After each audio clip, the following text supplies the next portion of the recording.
जय हिंद दोस्तों, मैं कुणाल आपका स्वागत करता हूं। ये हमारे एथिक्स का सीरीज का 37वां वीडियो है और आज का टॉपिक है प्रशासन में भावनात्मक बुद्धिमत्ता की उपयोगिता, जिसे इंग्लिश में utility of emotional intelligence in the administration कहते हैं। इस चैप्टर में आगे बढ़ने से पहले हम देखेंगे कि यूपीएससी ने सिलेबस में क्या मेंशन किया है इसके बदले में। इसने यूपीएससी ने सिलेबस में मेंशन किया है emotional intelligence concept and their utilities and application in administration and governance, यानी कि ये जो हमारा ऊपर का टॉपिक है इससे मैच करता हुआ नजर आएगा। मैं चीजों को आसान बनाने के लिए इस तरह से मैंने लिखा है प्रशासन में भावनात्मक बुद्धिमत्ता की उपयोगिता। इसी को यूपीएससी ने भावनात्मक समझ को अवधारणाएं तथा प्रशासन और शासन व्यवस्था में उनके उपयोग और प्रयोग के बारे में दर्शाया है। तो आइए समझते हैं सबसे पहले सिलेबस को, और सिलेबस में जितने भी शब्द हैं उसको सबसे पहले समझते हैं, जिसमें एडमिनिस्ट्रेशन क्या होता है, गवर्नेंस क्या होती है, इसमें यूटिलिटीज क्या है, एप्लीकेशन क्या है। इस चीज को हम लोग समझेंगे कि इमोशनल इंटेलिजेंस का इनके साथ क्या संबंध रहा है। तो सबसे पहले समझते हैं प्रशासन को, एडमिनिस्ट्रेशन क्या होता है, और एक उसके समानांतर एक और शब्द आज चलता है शासन, जिसे हम लोग इंग्लिश में गवर्नेंस कहते हैं। आप सिविल सर्वेंट बनने जा रहे हैं, आप क्या बनने जा रहे हैं, सिविल सर्वेंट। तो आप सिविल सर्वेंट बनने जा रहे हैं तो आप प्रशासक बनने जा रहे हैं, और प्रशासक आप बनेंगे तो आप प्रशासन करेंगे, और यहीं से क्वेश्चन पूछे जाते हैं, प्रश्न पूछे जाते हैं एग्जाम में। तो आप प्रशासन के रूप में, एडमिनिस्ट्रेशन के रूप में, आप सिविल सर्वेंट के रूप में आप मौजूद रहेंगे, ठीक है ना। तो इसलिए ये बहुत ज्यादा इंपॉर्टेंट हो जाता है। अगर बात करें शासन गवर्नेंस की, जिसका संबंध गवर्नमेंट से है, ये क्या होता है, यानी कि हम लोग अपने प्रतिनिधि को चुन को भेजते हैं, और अपने प्रतिनिधि को चुनकर भेजते हैं तो वो क्या होते हैं, वे आपस में मिलकर सरकार बनाते हैं, जिसे हम लोग गवर्नमेंट करते हैं, गवर्नमेंट कहते हैं। और जो गवर्नमेंट काम करती है उसे हम लोग क्या कहते हैं, गवर्नेंस, यानी कि शासन कहते हैं। अगर इंग्लिश में बात करें तो governance is what A government does, यानी गवर्नमेंट जो करती है वही क्या होती है, गवर्नेंस। और एज ए सिविल सर्वेंट आप एडमिनिस्ट्रेशन बनने जा रहे हैं, एडमिनिस्ट्रेटर बनने जा रहे हैं, और आप क्या करेंगे, प्रशासन करेंगे, एडमिनिस्ट्रेशन करेंगे। तो दोनों में थोड़ा सा ये अंतर है। थोड़ा सा और समझे तो गवर्नमेंट क्या होती है, ये क्या करती है, गवर्नेंस करती है। तो ये गवर्नेंस कैसे करती है, इसके पास कौन से हथियार हैं गवर्नेंस करने के, कौन से माध्यम हैं गवर्नेंस करने के, यानी कि शासन करने के। तो हम देखेंगे कि राज्य स्तर पर विधानसभा होती है और केंद्र स्तर पर संसद होती है, जो कि लॉ, एक्ट और पॉलिसी पास करती है, यानी कि लॉ फ्रेम करती है, एक्ट बनाती है, पॉलिसी बनाती है। तो ये जो लॉ, एक्ट, पॉलिसी, यही गवर्नेंस होती है, क्योंकि ये गवर्नमेंट कर रही है, यानी गवर्नमेंट जो भी करती है वो गवर्नेंस होता है। तो गवर्नमेंट क्या करती है, लॉ बनाती है, एक्ट बनाती है, पॉलिसी बनाती है, ये कहलाती है गवर्नेंस। अगर बात करें गवर्नेंस को, तो ये प्राइवेट सेक्टर और गवर्नमेंट सेक्टर दोनों जगह मौजूद है। गवर्नमेंट सेक्टर में हमने देखा कि ये विधानसभा और संसद में मौजूद है। अगर वही बात करें प्राइवेट सेक्टर में, तो प्राइवेट सेक्टर में ये गवर्नेंस शामिल है, जिसे गवर्निंग बॉडी कहते हैं, संचालक मंडल कहते हैं। इसमें जो भी सदस्य शामिल होते हैं कंपनी के लिए रूल्स एंड रेगुलेशन बनाते हैं, कंडक्ट बनाते हैं, ठीक है ना, और जो नीचे के लोग हैं उनको गाइड करते हैं, यही गवर्नेंस कहलाता है प्राइवेट सेक्टर में।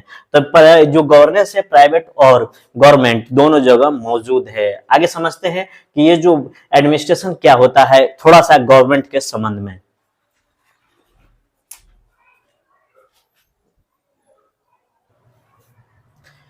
अब समझते हैं कि एडमिनिस्ट्रेशन क्या होता है, थोड़ा सा और समझते हैं।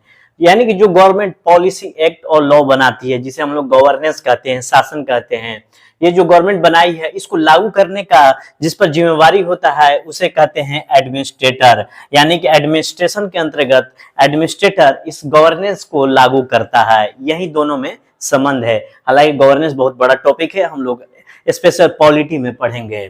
तो ठीक है, अगर यहीं पर अगर कॉन्स्टिट्यूशन की भाषा में, संविधान की भाषा में बात करें तो इसे जो लागू करता है, यानी गवर्नेंस को जो लागू करता है उसे हम लोग एग्जीक्यूटिव कहते हैं, ठीक है। अगर वही बात करें ये जो एडमिनिस्ट्रेशन है डिस्ट्रिक्ट लेवल पर भी हो चुका है, पंचायत लेवल पर हो चुका है, तहसील के लेवल पर आज हम वर्तमान में देखते हैं, जिसे त्रिस्तरीय सरकार के नाम से हम लोग जानते हैं। अगर प्राइवेट सेक्टर में एडमिनिस्ट्रेशन की बात करें तो जो मैनेजमेंट करता है, प्रबंधन करता है, यानी कि मैनेजमेंट करने वाला मैनेजर होता है, और इसके मैनेजर पर जो टॉप पे होता है जनरल मैनेजर, जिसे जीएम कहते हैं, ये देखते हैं, ये चीजों को लागू करते हैं, जैसे गवर्नमेंट में एडमिनिस्ट्रेटर लागू करते हैं।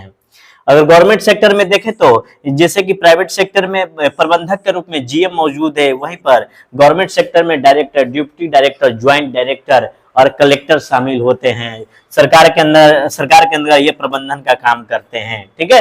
अगर वहीं और चीज देखें तो शासन जो होता है गवर्नेंस में होता है। गवर्नेंस में जो शासन होता है दो तरह से होता है। तो एक पॉलिटिकल सिस्टम होता है जिसे हम लोग चुनकर भेजते हैं, और चुन के भेजने वाले व्यक्ति जो होता है इसकी कुछ सीमा तो होती है, लेकिन मैक्सिमम सीमा नहीं होती है जिस प्रकार एडमिनिस्ट्रेशन की सीमा होती है, एडमिनिस्ट्रेटर की सीमा होती है। क्योंकि यहाँ पर आप चुने हुए व्यक्ति हैं, आप किसी पार्टी के सदस्य हैं, तो आप पार्टी के सदस्य के अनुसार आचरण कर सकते हैं। ठीक है ना। वहां पर इमोशनल इंटेलिजेंस की उतनी जरूरत नहीं होती है जितनी एडमिनिस्ट्रेशन में होती है, क्योंकि एडमिनिस्ट्रेशन एक रिक्रूटमेंट प्रोसेस से हुआ है, भर्ती के प्रोसेस से हुआ, सिस्टम से हुआ है, जिसका कार्य होता है नीतियों को लागू करना। यानी कि यहाँ पर बहुत ज्यादा इमोशनल इंटेलिजेंस की जरूरत होती है, क्योंकि आपको आचरण करने की एक सीमा होती है। यहाँ पर पॉलिटिकल सिस्टम में आचरण करने की उतनी सीमा नहीं होती है, लेकिन यहाँ पर आपको सीमा के अंदर रहकर कार्य करना होता है, आचरण करना होता है एडमिनिस्ट्रेटर को, जिसमें rules and regulation, ethics and code of conduct के सीमा में रहकर आपको आचरण करना होता है और कार्यों को संपादित करना होता है, कार्यों को अंजाम देना होता है। ठीक है। क्योंकि आपकी प्रोसेस के थ्रू, रिक्रूटमेंट के थ्रू आपकी भर्ती हुई है, जबकि आप यहाँ चुन के गए हैं, और चुन के गए हैं तो आप किसी पार्टी के सदस्य हैं, तो वहां पर आप आचरण कर सकते हैं। जबकि एडमिनिस्ट्रेटर जो होता है, प्रशासक जो होता है, rules regulation, ethics, code of conduct से बंधा हुआ है, तो उसकी एक सीमा होती है आचरण करने का, और उसी आचरण की एक सीमा में अपने कार्यों को अंजाम देता है। ठीक है।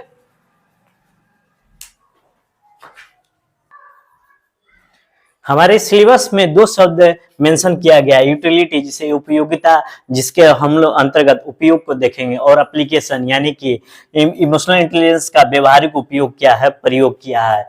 यानी कि इमोशनल इंटेलिजेंस की उपयोगिता और व्यवहारिक उपयोग क्या है, इसको हम लोग समझेंगे। अगर व्यवहार में लाना है, इसका तकनीकी शब्द हमें नजर आता है, और व्यवहार में लाना जिसे हम लोग कह सकते हैं इससे क्या लाभ होता है, इसको हम लोग देखेंगे। यानी कि इमोशनल इंटेलिजेंस से क्या लाभ होता है उसको हम लोग समझेंगे।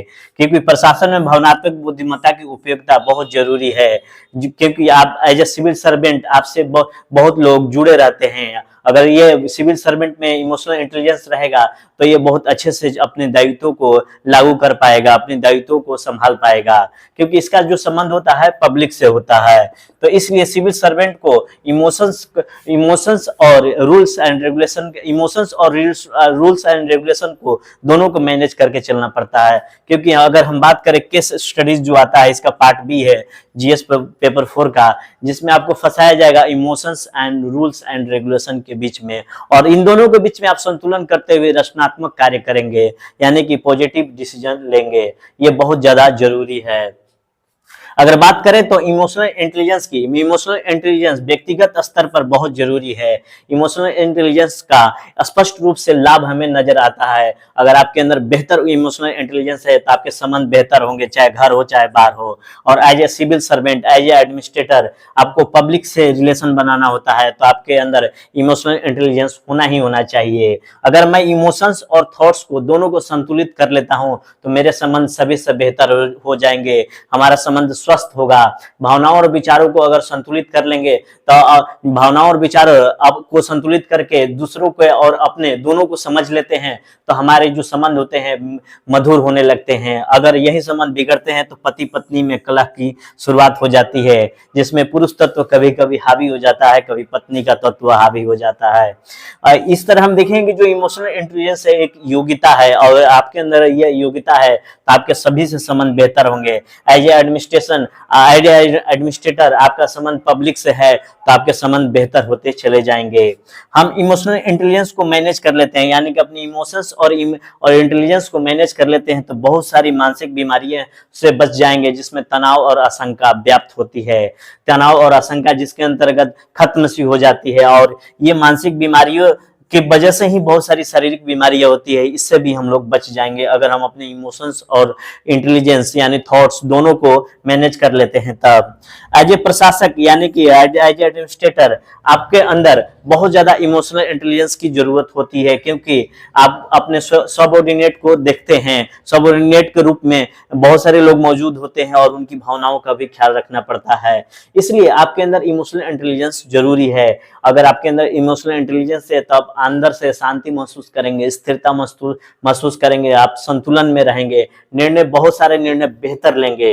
यानी कि जीवन के किसी भी क्षेत्र में आप रहेंगे, आपके अंदर इमोशनल इंटेलिजेंस है तो आप सफल हो जाएंगे, चाहे वो पॉलिटिकल क्षेत्र हो, चाहे एडमिनिस्ट्रेशन का क्षेत्र हो, चाहे ट्रेड का क्षेत्र हो। जितना लेवल का आपके अंदर इमोशनल इंटेलिजेंस होगा उतना ही बेहतर परिणाम होने की संभावना व्याप्त होती है। तो इमोशनल इंटेलिजेंस के बहुत सारे लाभ हैं। ठीक है,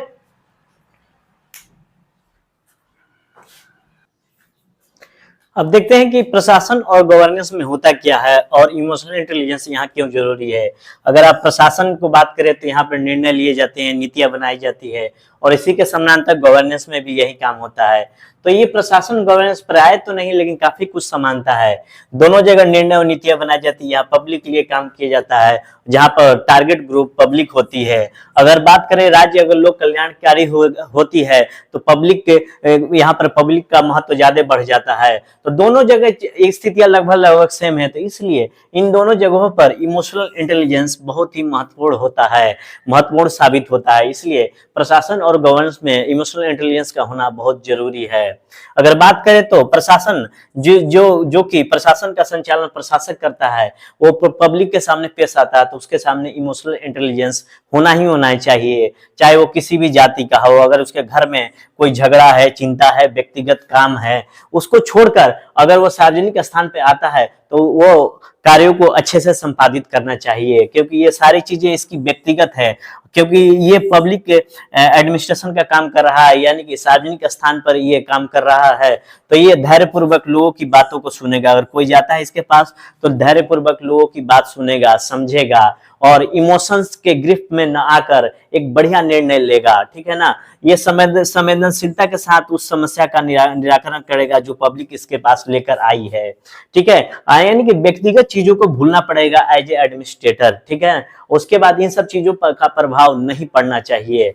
संवेदनशीलता के साथ चीजों का निराकरण करेगा, निर्णय लेने से पहले वो इमोशंस के गिरफ्त में नहीं आएगा, भावनात्मक प्रवाह में यह नहीं बहेगा।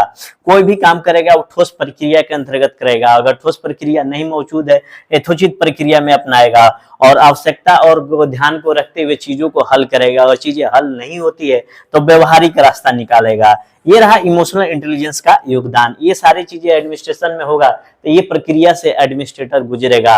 अगर वो केवल सिर्फ उसके अंतर्गत इंटेलिजेंस रहेगा तो एडमिनिस्ट्रेटर अपने आप को राजा या प्रशासक समझेगा, लोगों की बातों को धैर्यपूर्वक नहीं सुनेगा, काम का निराकरण चाहे जो भी काम संपादित करना है उसे संवेदनशीलता के साथ नहीं करेगा और लोगों कहेगा चल भाग यहाँ से।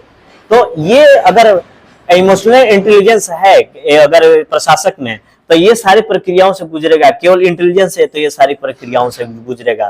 तो एज ए एडमिनिस्ट्रेटर आपके अंदर इमोशनल इंटेलिजेंस होना चाहिए, भावनात्मक बुद्धिमत्ता होनी चाहिए। जैसे एक फेमस एग्जांपल है, इसको तीन मामलों से समझते हैं, तीन स्थितियों से समझते हैं। कौन सी स्थिति है आप लोग भी निर्णय लीजिएगा, मैं बताऊंगा कि कौन सी स्थिति निर्णय बेहतर होगा। एक रोड एक्सीडेंट हो जाता है, कोई व्यक्ति है उसका बच्चे का रोड एक्सीडेंट हो जाता है और बच्चे की मृत्यु हो जाती है। इस कारण से क्या हुआ कि आसपास के गांव के लोग उस सड़क पर जाकर बच्चे के शव के साथ धरना प्रदर्शन करने लगते हैं और ट्रैफिक जाम हो जाती है। ट्रैफिक जाम हो जाती है, इसके बाद क्या होता है कि ट्रैफिक जाम होने से अव्यवस्था फैल जाती है। तो सिटी एसपी, अगर मान लिया आप सिटी एसपी है और दल बदल के साथ उस जाम को छुड़वाने के लिए जा रहे हैं और वहां जाम वाली जगह पर जहां पर धरना दिया जा रहा है वहां पर प्रशासन के अगेंस्ट में नारेबाजी हो रही है, तो आपके पास कौन कौन से रास्ते होंगे जो इस ट्रैफिक को हटाएं वहां से और चीजों को नॉर्मल करे, परिस्थितियों को नॉर्मल करे। तो आपके पास बहुत सारा रास्ता होगा, जिसमें सबसे पहले आपका रास्ता होगा कि चेतावनी की भाषा में बात करें कि चलो सड़क खाली करो। तो ये क्या होगा, आप धमकी दे रहे हैं, यहाँ पर लोगों की भावनाओं को नहीं समझ रहे हैं, क्योंकि बच्चे का एक्सीडेंट हुआ है। यहाँ लोग बच्चे के इमोशंस में उग्र होते जा रहे हैं, तो ये रास्ता गलत होगा। आप चेतावनी की भाषा में ना कीजिए। यहाँ पर भीड़, क्योंकि भीड़ उग्र हो जाएगी। अगर आप दूसरा रास्ता अगर अपनाएंगे लाठी चार्ज का, तो भीड़ सुनेगी नहीं, भीड़ और उग्र हो जाएगी कि आप लाठी चार्ज करने का आदेश देते हैं। तो क्योंकि लोग इमोशंस के गिरफ्त में हैं, क्योंकि किसी बच्चे की जान गई है। दूसरा कि आप अगर गोली चलाने के लिए बात करते हैं, तीसरा गोली चलाने के लिए बात करते हैं, तो भीड़ की भावनात्मक जो आवेग है और तीव्र हो जाएगी। पहले से भावना बहुत तीव्र है, अगर गोली चलाने का आदेश देते हैं तो भावनात्मक आवेग बहुत ज्यादा तीव्र हो जाएगा लोगों का, और भावनात्मक आवेग में बहुत सारी लोगों की जान भी जा सकती है, और अगले दिन अखबार में आपके प्रति बहुत सारा आलोचना के बिंदु आपको नजर आएंगे, और आप सस्पेंड भी हो सकते हैं। चौथी स्थिति है मृतक के परिजनों को आप समझाएंगे, ये सबसे बेस्ट स्थिति मानेंगे। मृतक के परिजनों को आप समझाएंगे कि जो हो गया सो हो गया, फिर वापस लौटने वाला है नहीं। आप आश्वासन देंगे कि जो जो भी किया है उसकी गिरफ्तारी की जाएगी। आप प्रेम की भाषा में समझाएंगे, और जो मुआवजा होगा, उचित मुआवजा होगा, देने की बात करेंगे। तो इससे देखेंगे क्या कि धीरे धीरे मृतक के परिजन समझ जाएंगे, तो वहां जो भीड़ है धीरे धीरे छटने लगेगी और ट्रैफिक खुल जाएगा। तो यहाँ पर आपको इमोशनल इंटेलिजेंस का सहारा लेना पड़ेगा। इमोशंस है आपके अंदर, संवेदनशीलता है कि लोगों की भावनाओं को आप समझ पा रहे हैं, और इंटेलिजेंस है चीजों को आप समझा पा रहे हैं, लोगों को आश्वासन दे पा रहे हैं कि ये जो हो गया सो हो गया, बट अब मैं जो भी काम करूंगा, जो भी इसका दोषी है उसका गिरफ्तारी किया जाएगा, आपको उचित मुआवजा दिया जाएगा। तो धीरे धीरे देखेंगे कि सड़क और ट्रैफिक धीरे धीरे खाली होती चली जाएगी और ट्रैफिक खुल जाएगा। तो ये सबसे बेस्ट स्थिति होता है। तो एज ए एडमिनिस्ट्रेटर आपके अंदर इमोशनल इंटेलिजेंस होना चाहिए, ठीक है। तो ये फेमस एग्जांपल है, आगे देखते हैं।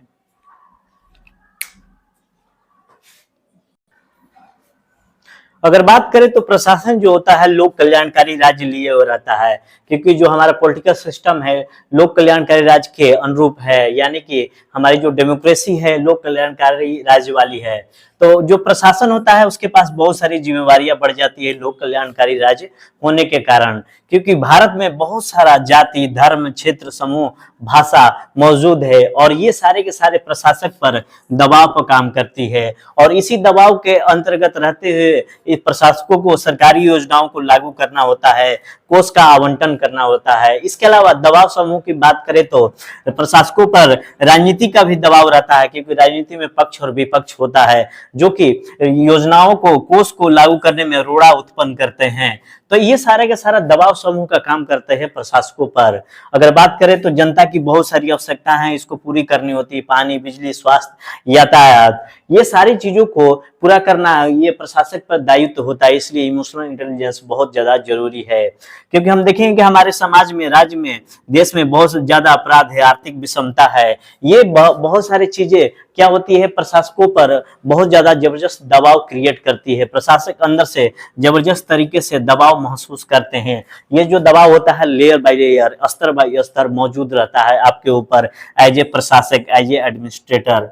तो इस दबाव से आपको निपटना होगा, दबाव के अंदर दबना नहीं होगा, दबाव को देखते हुए आपको सरेंडर नहीं करना होगा। तो ये आप, और इसके अलावा आप दबाव का आधार बनाकर अपने लिए तर्क नहीं जुटाएंगे कि ये बहुत ज्यादा दबाव है, मैं नहीं कर पाऊंगा। इन सब चीजों को होते हुए, रहते हुए, दबाव को रहते हुए आपको रचनात्मक भूमिका निभानी होगी एज ए एडमिनिस्ट्रेटर, तब आप बेहतर एडमिनिस्ट्रेटर साबित होंगे। इसके लिए इमोशनल इंटेलिजेंस की जरूरत पड़ेगी, क्योंकि आपके ऊपर मीडिया, सिविल सोसाइटी, प्रेस, व्यक्तिगत जीवन की बहुत सारी समस्याएं मौजूद रहती है, बहुत सारे दबाव मौजूद रहते हैं, और इनके बीच में आपको रिजल्ट देना होता है, क्योंकि आपकी अकाउंटेबिलिटी, जवाबदेही तय होती है। नहीं तो आपसे, अगर आप चीजों को रचनात्मक ढंग से नहीं निपटाते हैं तो आपसे आरटीआई के अंतर्गत सवाल पूछा जा सकता है। इसलिए प्रशासन में दबाव को झेलते हुए रचनात्मक भूमिका निभाने की जिम्मेवारी आपके ऊपर होती है। तो एज ए प्रशासक आपके अंदर इमोशनल इंटेलिजेंस रहेगा तो इन सारी चीजों को आप लोग बर्दाश्त कर पाएंगे। ठीक है, आगे देखते हैं।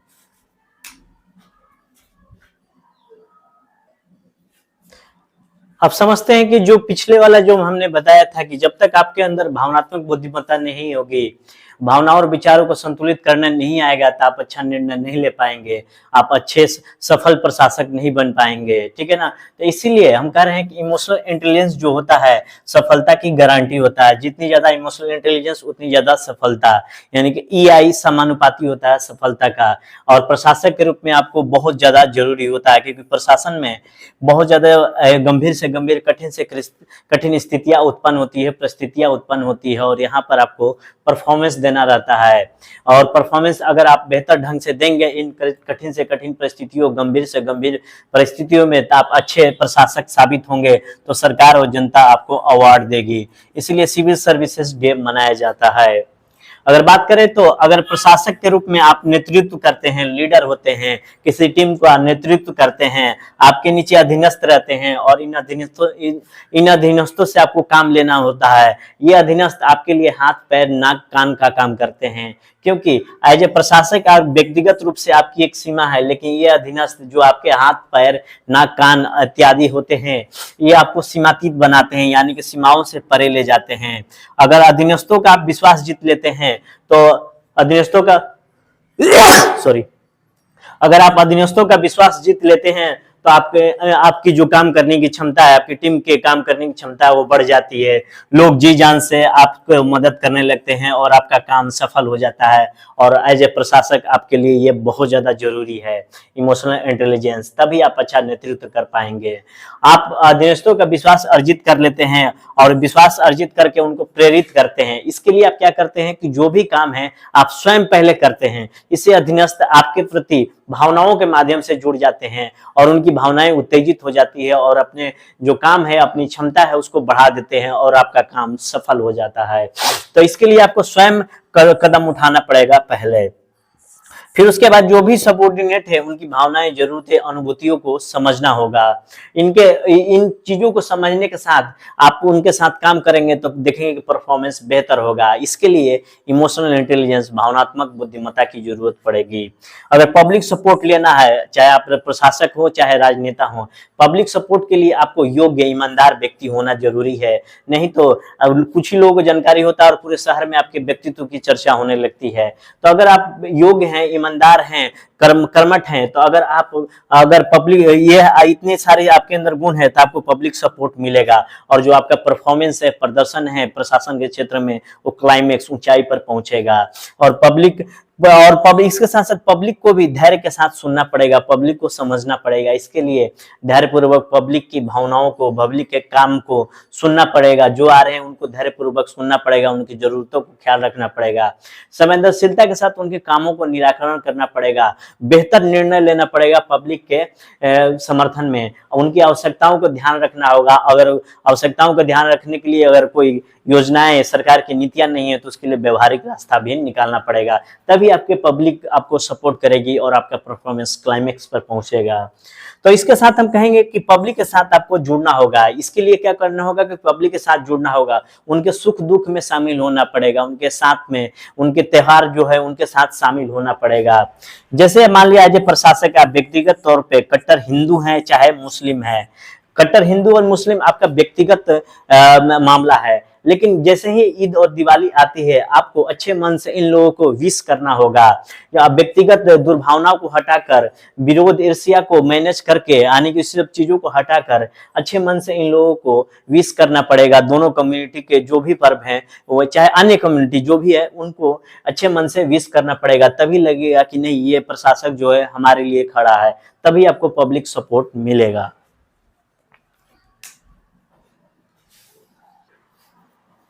डेनियल गोल्डमैन की बातें प्रशासक पर यानी एडमिनिस्ट्रेटर पर भी लागू होती है, जिसमें पहला था मैनेजिंग द इमोशंस, यानी कि अपनी व्यक्तिगत जो मामला है उसको उस पर कंट्रोल करना, व्यक्तिगत चीजों को लेकर पब्लिक में हाइपर नहीं हो जाना, उसको लेकर नियंत्रण रहना ही जरूरी होता है। यानी कि मैनेजिंग द इमोशंस, भावनाओं का प्रबंधन करना जरूरी है। जो भी अभिव्यक्ति कर रहे हैं उस पर कंट्रोल होना चाहिए प्रशासक को।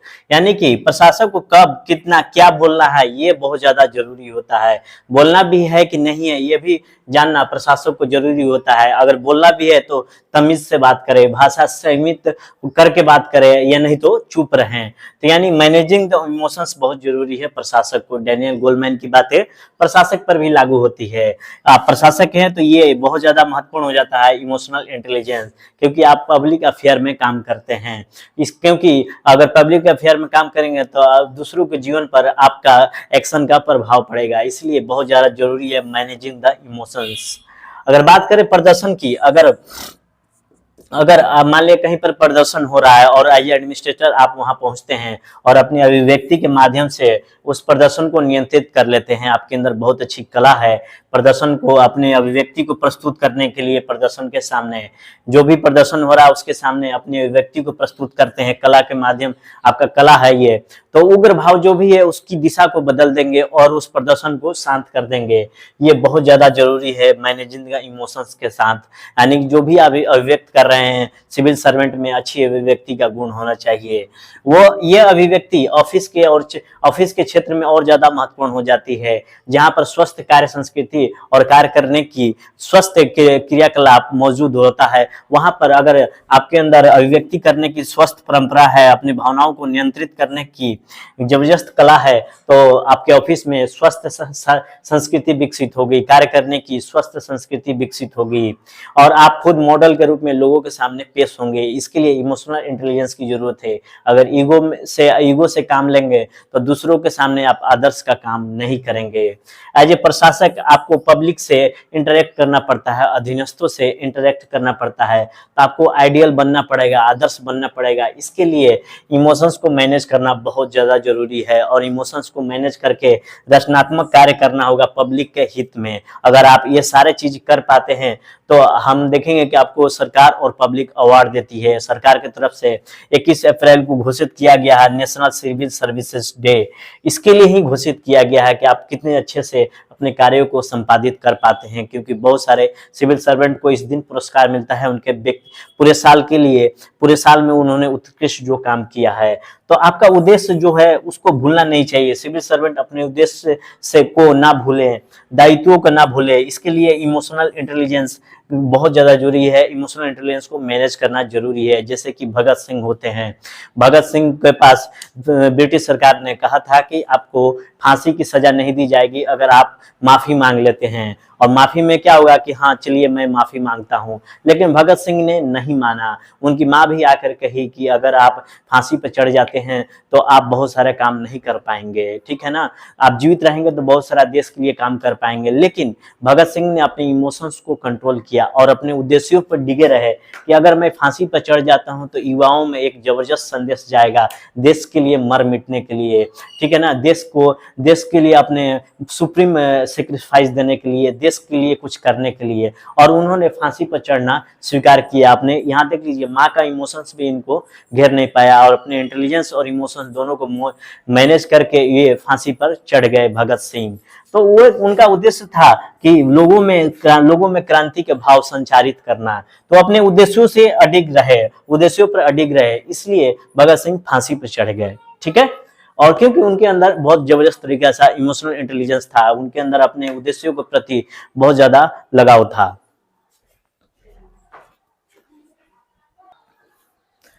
भगत सिंह, अगर आप पब्लिक सेवा में हैं, सार्वजनिक सेवा में हैं, तो भगत सिंह जैसे उद्देश्य आपके निश्चित होने चाहिए, उद्देश्य स्पष्ट होने चाहिए। किसी भी सार्वजनिक जीवन जीने वाले व्यक्ति को भगत सिंह के जैसे उद्देश्य को स्पष्ट होना चाहिए, इमोशंस पर जबरदस्त पकड़ होनी चाहिए। अगर भगत सिंह में इमोशन और इंटेलिजेंस दोनों ना रहता तो युवाओं के लिए रोल मॉडल का काम नहीं करते, आजादी के समय और आज भी। अगर पब्लिक लाइफ में आप जी रहे हैं तो पब्लिक सर्विस में जी रहे हैं तो इमोशनल इंटेलिजेंस आपके अंदर होना ही चाहिए। आपको निराश और हताश नहीं होना चाहिए। अगर होते भी हैं तो तुरंत उस चीज को संभाल लेंगे। आपके अंदर इमोशनल इंटेलिजेंस है, टेम्पोररी है तो उसको तुरंत हटाएंगे, पॉजिटिव विचारों को लाएंगे, ठीक है ना। इसके लिए अगर इमोशनल इंटेलिजेंस की जरूरत होती है। अगर पब्लिक आप नहीं है, प्राइवेट है, इंडिविजुअल है, तो आपको अधिकार है हताश और निराश होने का। लेकिन अगर पब्लिक लाइफ जी रहे हैं तो आपको निराश और हताश होने की कोई अधिकार नहीं है, क्योंकि आप सिविल सर्वेंट हैं। सिविल सर्वेंट में आपको बहुत सारी जिम्मेवारियां उठानी पड़ती है, बाढ़ है, दंगे हैं, प्लेग है, कितनी सारी जिम्मेवारियां उठानी पड़ती है। तो आपको सिविल सर्वेंट के रूप में निराश और हताश होने की जरूरत नहीं है। इंडिविजुअल है तो चल सकता है। इसके लिए आपको जबरदस्त तरीके से इमोशनल इंटेलिजेंस होना जरूरी है एज ए सिविल सर्वेंट, अगर पब्लिक लाइफ जी रहे हैं तब, ठीक है, तो ये रहा प्रशासन में भावनात्मक बुद्धिमत्ता की उपयोगिता। ठीक है, अब कल देखेंगे कि इसकी ट्रेनिंग कैसे ले इमोशनल इंटेलिजेंस की। आज भर इतना ही रखते हैं, आपके सभी के लिए धन्यवाद, नमस्कार, जय हिंद।